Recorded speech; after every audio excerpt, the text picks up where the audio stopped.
not kind of excitement or lifting, but it's more kind of balance, natural kind of blissfulness. And then that is when you achieve the karma abiding shamatha. So, so that is kind of the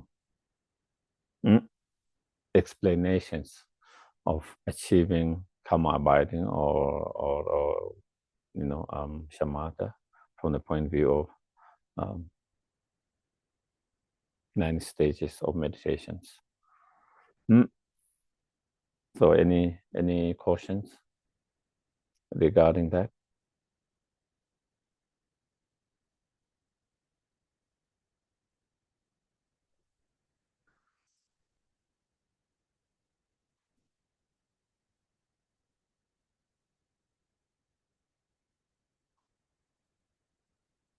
If not, then we move to the next.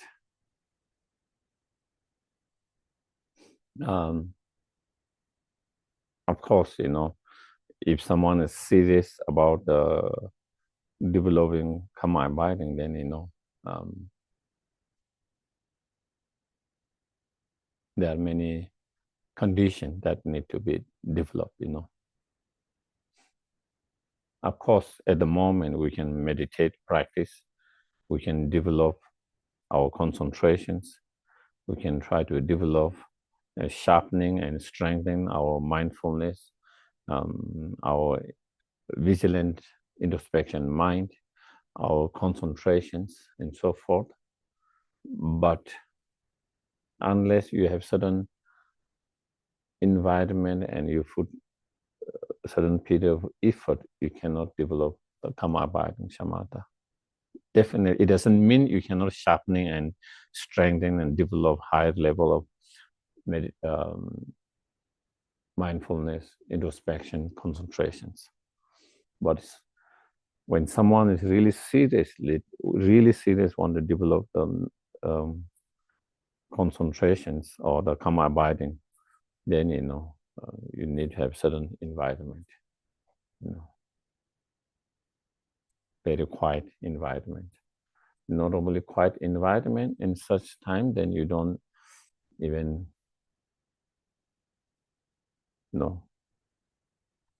meditate on too many other things. Just always just that object, just that until you achieve that. At the moment, we try to develop concentration, but of course we do other practices, many other practices. But when you're trying to develop that seriously karma abiding, then if you do many other practices, then that can become obstacles in that. So therefore you focus just meditating on that. What about your commitments or practices? Do you just do the shorter versions of when you're at that stage of Yeah, I think I guess in some cases, if you can get if someone is serious, and then maybe if you might get a what you call exceptional or permission from your teachers. Even His Holiness, like there are certain meditating dharamsala, seriously kind of, some of them concentration, some of them focusing on some other subjects, and I heard His Holiness give them exception and that they don't have to do the commitments so that they can actually just focus on whatever they are trying to develop, so sometimes if you request the teachers, gurus, that then there can be exceptions in such situations. I heard like of course, it's a different vipassanas meditation, insightful meditations, like Goenkas, insightful meditations, others. When you go and do meditation like that, whether it's 10 days, 20 days, they don't allow you to do any other practice. Of course, in their case, because they are more focused on that side of the practice, And in our cases, we don't do that now. But if someone is really just focusing, trying to really achieve karma abiding within a certain period of time, and just focusing, then in those cases, less of others, you do those practice before, and then, but during that time, maybe you just focus whatever, on just that one. So there's less kind of disruptions or distractions and all of that. Yes, please. What if they're not alive anymore? Mm-hmm. What if the teacher is not alive anymore? Then I don't know. I think maybe you can, like for example, many of those monks in Dharamsala who are doing retreat, I think many of those commitments are given by their individual teachers from whom they might have received the empowerment, whatever. But like someone like His Holiness give exception, then that is fine,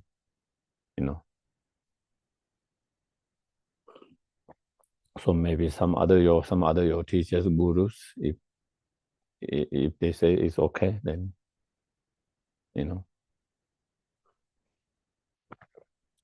Is there any questions on the online? Becky, should one expect to realize?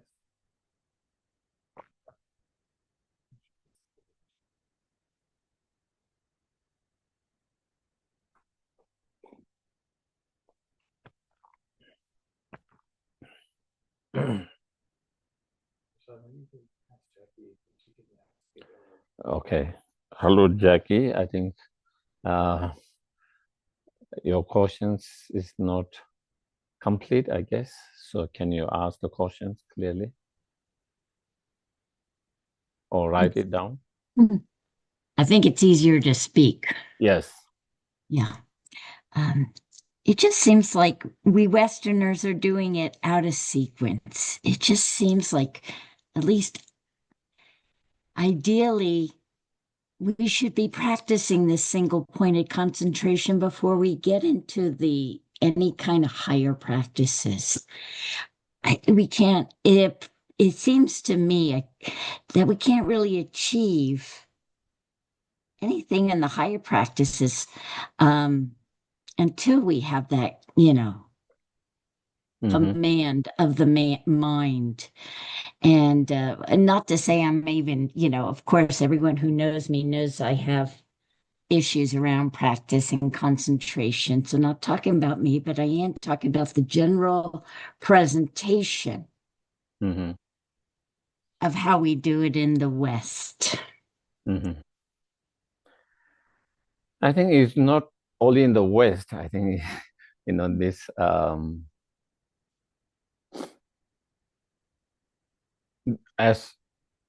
as it was mentioned by Adisha and Shantideva and others, definitely without karma abiding or medical concentration, it becomes much more harder to develop other realization. It requires more time, more effort in that. But it doesn't mean you cannot develop any higher realizations. Even without the karma abiding, one can develop loving kindness, both compassion, bodhicitta mind, and even wisdom realizing emptiness. But you cannot develop what we call special insight. And, you can have wisdom realizing emptiness, but not special insight. Without special insight, then you cannot move forward towards the second path. In the path of accumulation, path of preparation, path of seeing, path of meditation, and then path of normal learning. In that process, in order to move to the path of preparation, then you need to have special insight. And to have that special insight, you need to have not only wisdom realizing emptiness, but the wisdom realizing emptiness that has been supported by the karma abiding. And without that, then you cannot move to the next step. So there will be limitations, how far you can go. But without even shamatha, one can develop certain realizations. And of course, His Holiness the Lama is being very humble, but also even in his share, one of the things he has been sharing in recently, last, I don't know, 10, 15 years, is that he had developed Bodhicitta mind, he have developed wisdom realizing emptiness, but he keep on saying that he haven't developed the karma abiding. And he said he never had the time to focus, just dedicate his time for certain period just for that, because he had the responsibility, other responsibility for the Tibetan issue, as well as for the Dharma, that, and because of that, he couldn't get time not to do anything, not to think about anything, but just focus on that concentration. And therefore, so he did mention, he mentioned because of that, he's not in the second stages of the path, the Bodhisattva path. And he said if he could have that shamatha, then he could move to that stages. And so anyway, so that is whether he's being too humble, that is one thing, okay? But even if he's being too humble, but to share that,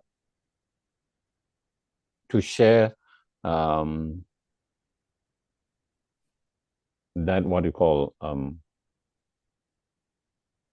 that information, it means that is possible for someone without karma abiding to have realization in emptiness and bodhicitta mind.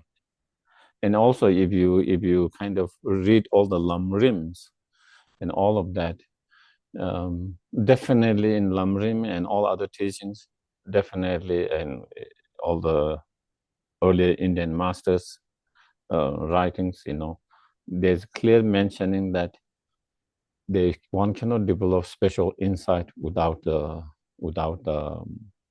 karma abiding. But there is no mentioning of that you cannot develop wisdom realizing emptiness without the karma abiding. And there's a difference between karma abiding and wisdom realizing emptiness. The not karma abiding, special insight. Special insight is much higher level than just a wisdom realizing emptiness.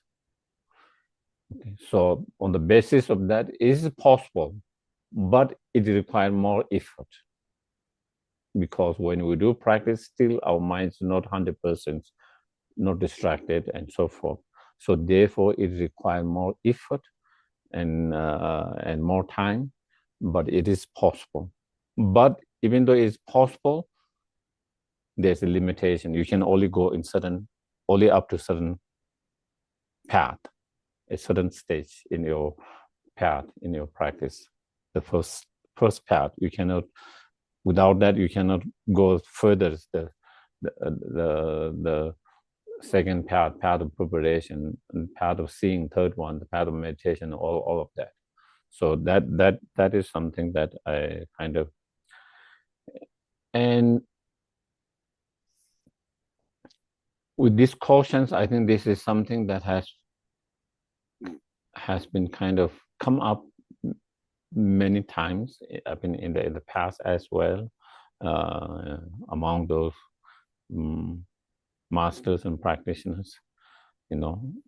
Why don't they introduce karma abiding first, and then only after you have developed karma abiding, then introduce both loving kindness, bodhicitta, and wisdom, all of that.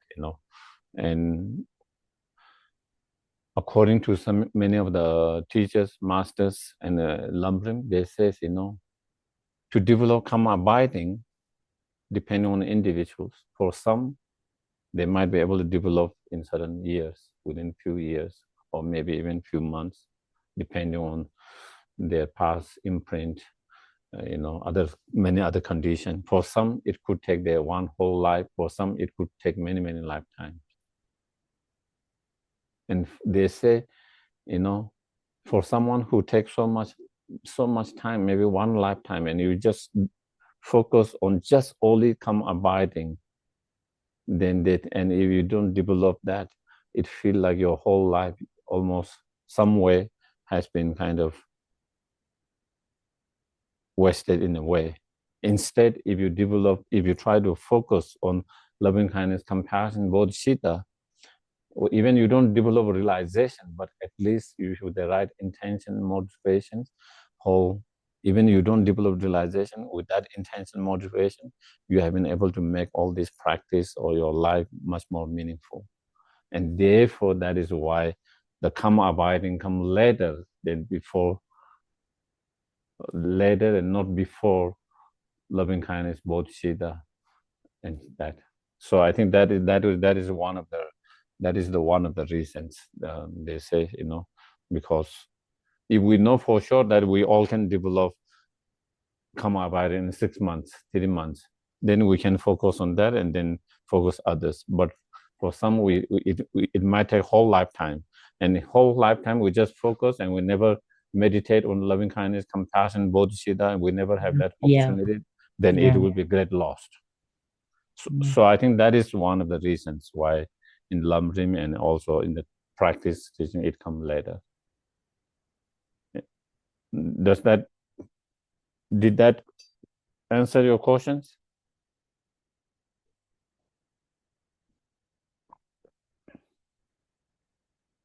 Okay.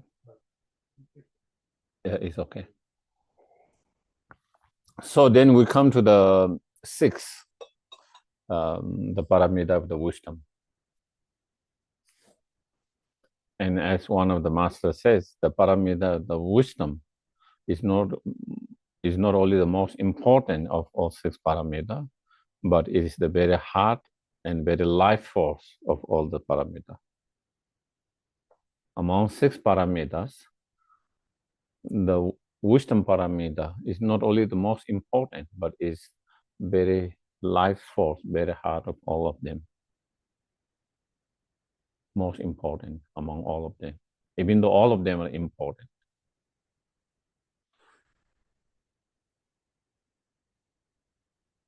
Without the wisdom paramita, without the help and the support of the wisdom paramita, only with other paramita, it cannot lead to fully awakened state.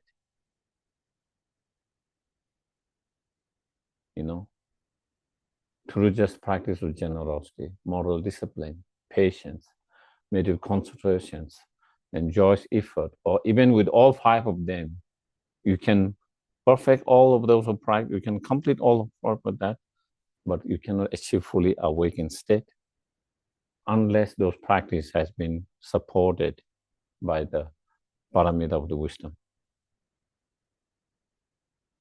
Therefore, I think Chandrakiri, and of course, it is based on some in sutras, also like Dhammapada Sutra and like that,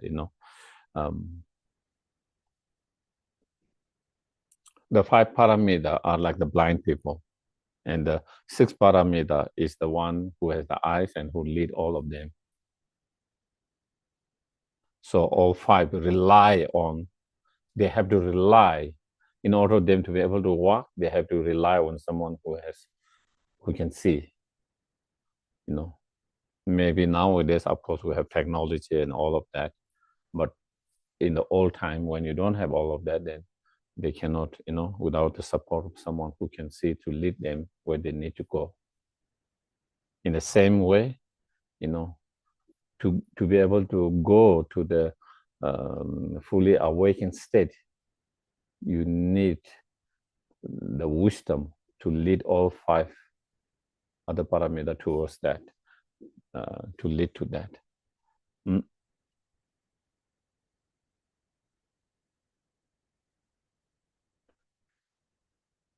And that is because,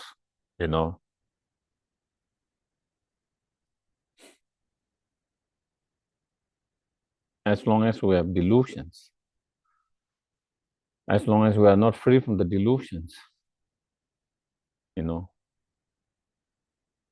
we cannot get out of samsara.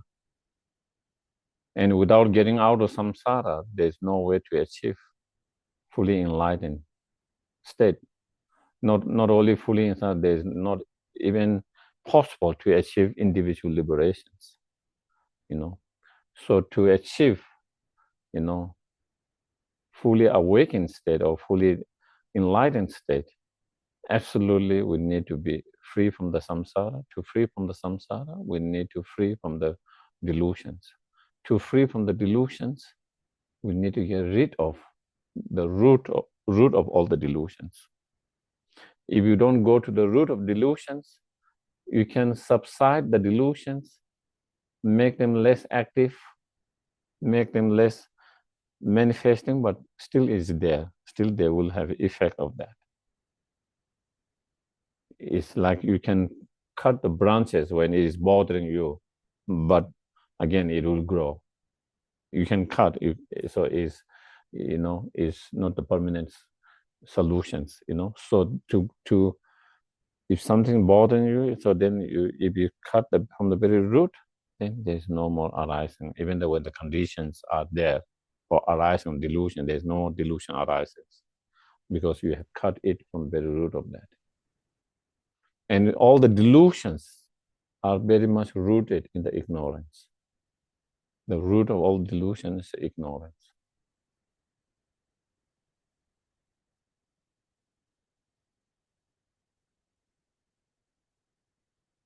The ignorance of misperceiving self and other phenomena to exist from its own side,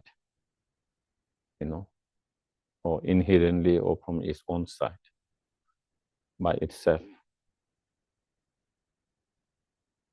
On the basis of that ignorance, then, anger and attachment arises.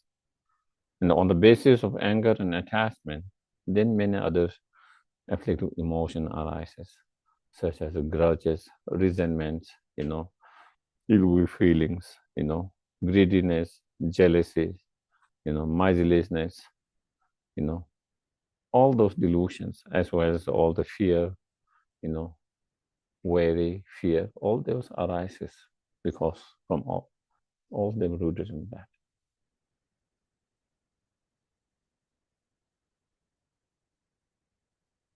And to understand that, then we have to observe our own mind, our own emotions, and understand that not just because Buddha said it, Nagarjuna said it, Lama Tsongkhapa said it. Of course, they have said it, but to be able to,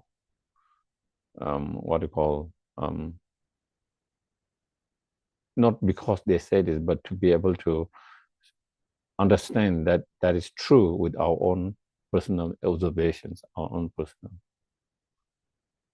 And that is important. And if we understand that, then that is why we will know, if I can get rid of ignorance, then definitely I can get rid of all other delusions, because all other delusions are rooted in that. And then we understand why wisdom, and then we understand why to cut that ignorance, why that wisdom is needed. And then we understand how that wisdom is the key to cut the root of the delusions and the root of the samsara. And if we try to observe, if you try to see, when we have attachments, anger, how does anger arises? How does attachment arise? We just try to look in ourselves. Where does it come from?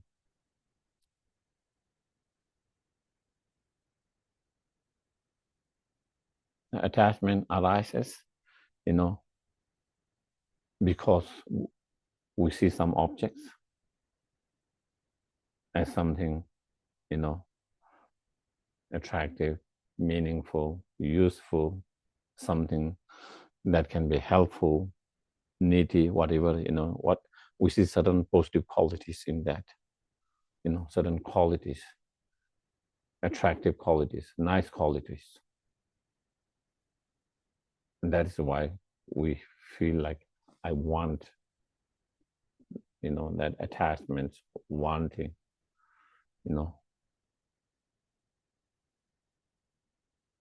And if you go below that, where does that come from? Where does that, the attachment come? Because we see, there is certain those qualities that we are attracted to, that we like, and because not only we see that quality, because we see those qualities coming from its own side, that objectively from there. Therefore, I need that object. That quality that you see, that quality that you are attached to from that objective side, from its own side, from this cup side, so that I feel like I need this cup, I'm attached to it. From this iPad side, from this table side, whatever objects, from its own side.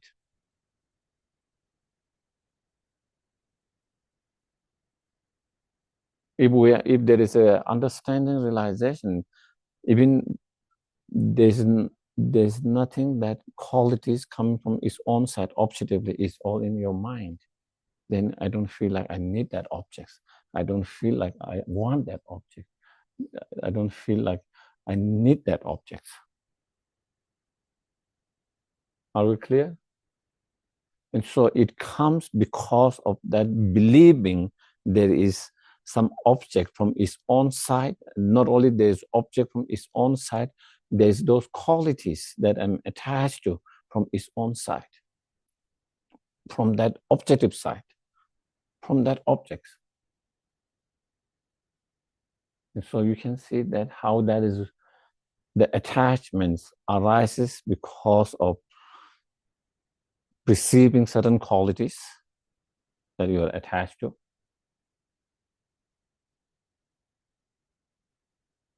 And believing those qualities are there from its own side, objectively there from that objective side, from its own side. And so therefore believing or perceiving that there is object from its own side, And so, and we can check that with also when we have aversion, anger, same thing.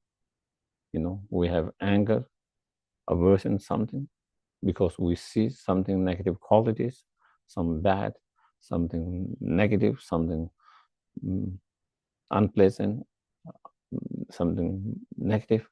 And not only we see there's some negative in that we see, but that there's negativeness, there's a badness, there's ugliness or unattractiveness from its own side, objectively from its own side.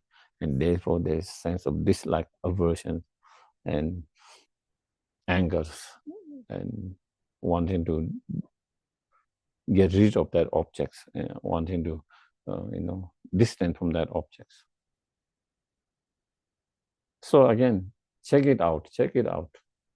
When you have that emotions, just go back. Where does that come from? Where does that come from? How did that come? Where does that come from? And see, whether it is rooted in that perceptions, whether you call it perceptions that there is inherently existing objects, or the object existing from its own side. So anyway, so it is it's important to understand into that kind of observations or the meditations, with our own. And if it is rooted, if the attachment, anger are very much rooted in these misperceptions of perceiving or grasping or believing there is an object that exists from its own side or inherently, so then, does the object actually, and then next is, does the object actually, does it exist inherently or not? Does it exist from its own side or not? So that is,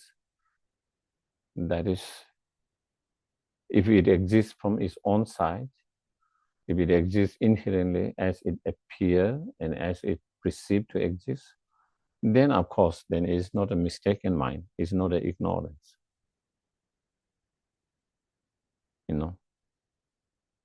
But in reality, when you analyze, if that is how things do not, that is not how things exist, but they do not, when we analyze, when you find out that it does not exist inherently or from its own side, even though it appeared that way, even though our mind perceived to exist that way, then we come to understanding that mind was mistaken, that appearance was mistaken, that mind perceiving that way is mistaken, and therefore is ignorance.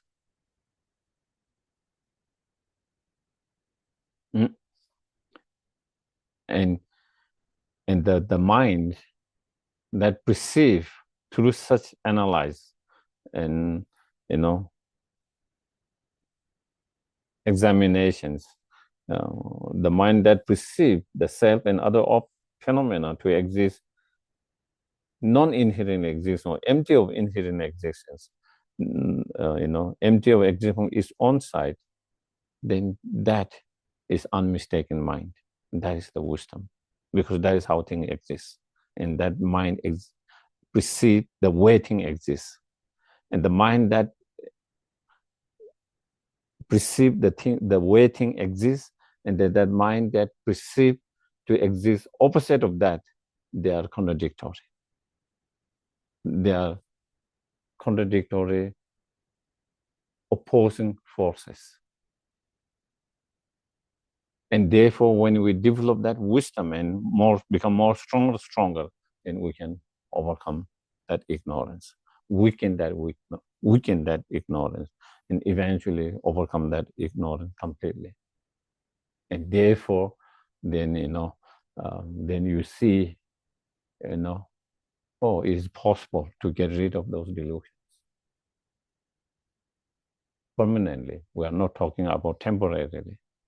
Temporarily, sometimes we can see through certain practice, meditations, we might be able to let go of anger towards someone, or we might be able to let go of attachment or jealousy, but not permanent. But again, later we have anger, attachment in relation to same object or relation to other objects. It's not permanent. Even though we know through certain practice we can reduce it, we can overcome it for a certain period, but sometimes we wonder, can we really get rid of those delusions permanently? Do you get it? Sometimes we wonder, is it really possible to get those delusions completely and permanently? If we cannot get completely and permanently, then nirvana is not possible. Then nirvana seems something unreachable. It's a good idea. It's a nice idea, but it's unreachable. But once you understand that, then you say, oh, it's not only nice ideas of philosophy, but it's something possible, reachable. Then and when you feel that reachable and possible, as we mentioned before, when we talk about perseverance, then you have more inspirations in your practice, because you can achieve that. You are not trying to reach something is impossible, but you are trying to reach something is possible. Yeah, and so that is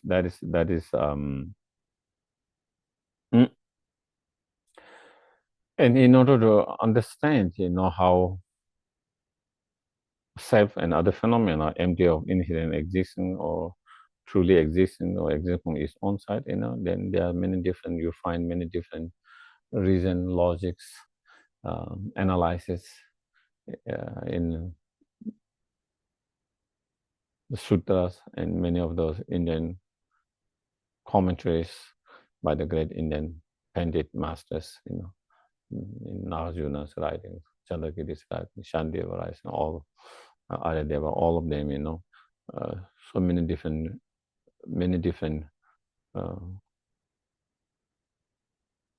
there are so many different reasoning, logic, or there's so many different analysis, examinations, and you can use all different different analysis, different reasoning, logic, examination, conclusion is the same.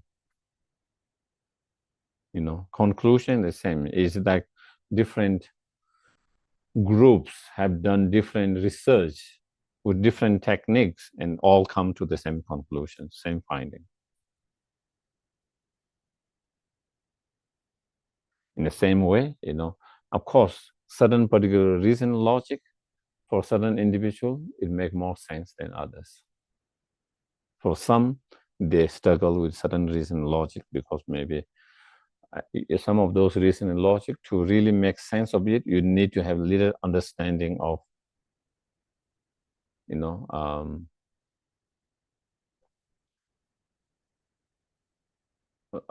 little understanding of philosophy or other tenets. Some of those reason logic to make sense. If you don't have understanding of the other tenets, which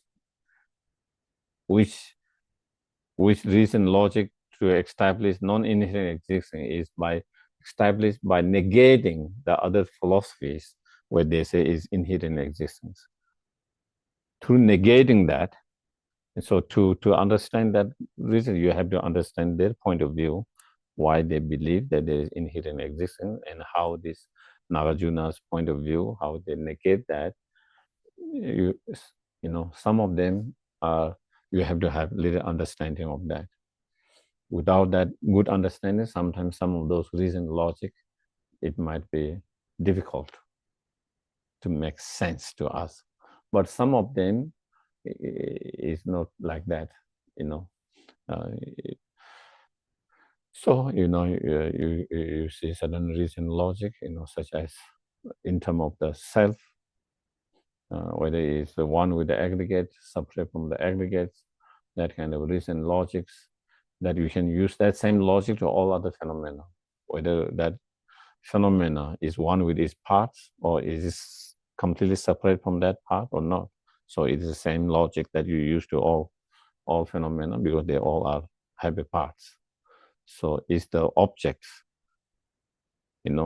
identical one with the parts of that objects, or it is completely separate from that, or is there something else?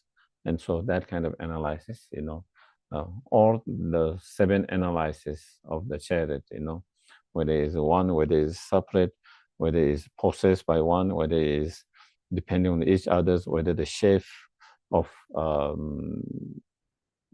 the object is whether it's collection of that part, is that kind of analysis, or dependent analysis, that is more kind of, you can use that even without understanding others tenets, you can kind of apply those to understand how things are empty of inherent existence from such reasoning logics. Especially the reasoning logic of dependent arising can be very powerful, and it's also known as king of the logics or reasons.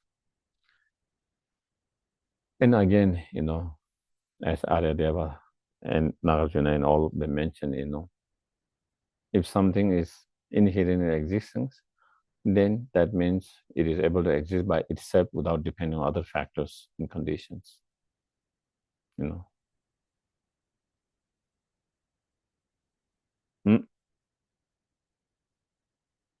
But there is no phenomena, no existence that can exist independently without depending on other factors or other conditions by itself.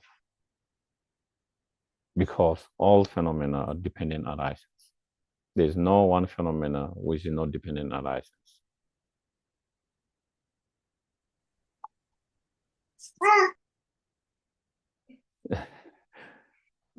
Maybe doesn't agree, or saying this doesn't agree, or saying I agree. One of them.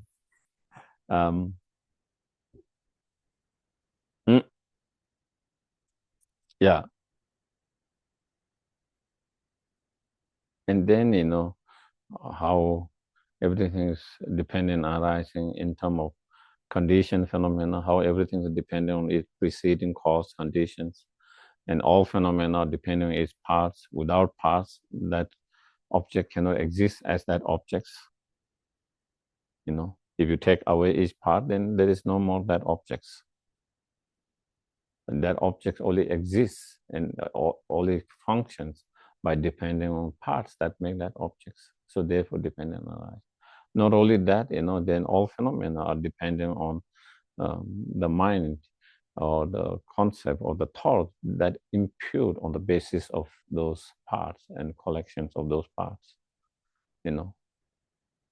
All of them merely, there is a basis to impute something, but there is a basis to impute something, but still that objects, the so-called the iPad, so-called the table, so-called the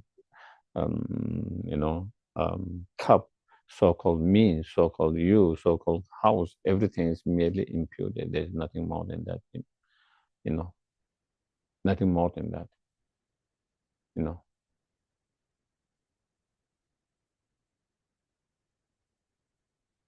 My body is not me, my mind is not me, my feelings are not me,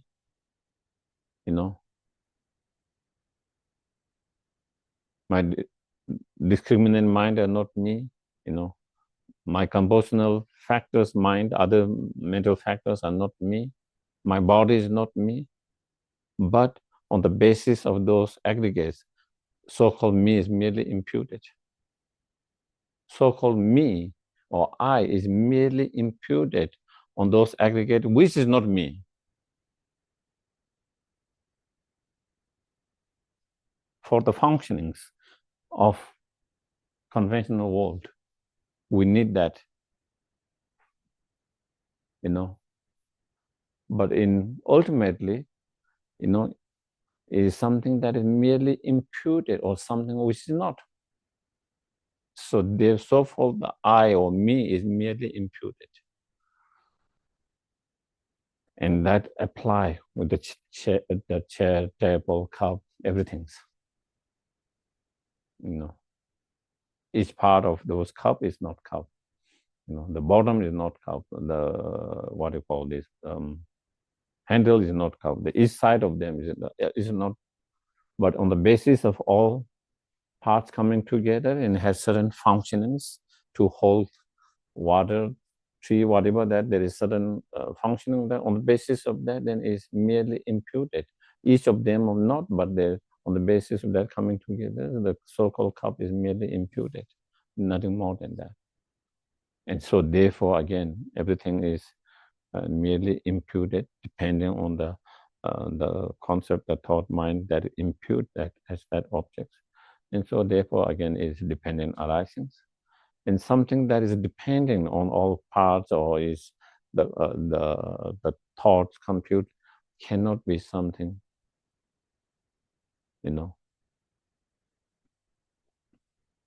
independent and inherent, is contradictions. And therefore is empty of inherent existence, independent existence. Therefore, the mind that perceives objects, things to exist inherently is totally mistaken, whereas the mind that perceives things to exist non-inherently, independently, interdependently, is the unmistaken, the wisdom mind. And so then through such reason logics, and again, at the very beginning, we try to meditate, post meditative session, post meditative, in the meditative session, you try to meditate on space like emptiness. During the post meditations, when you engage into the world, then you try to meditate on illusion like emptiness, and then both, and through such meditations,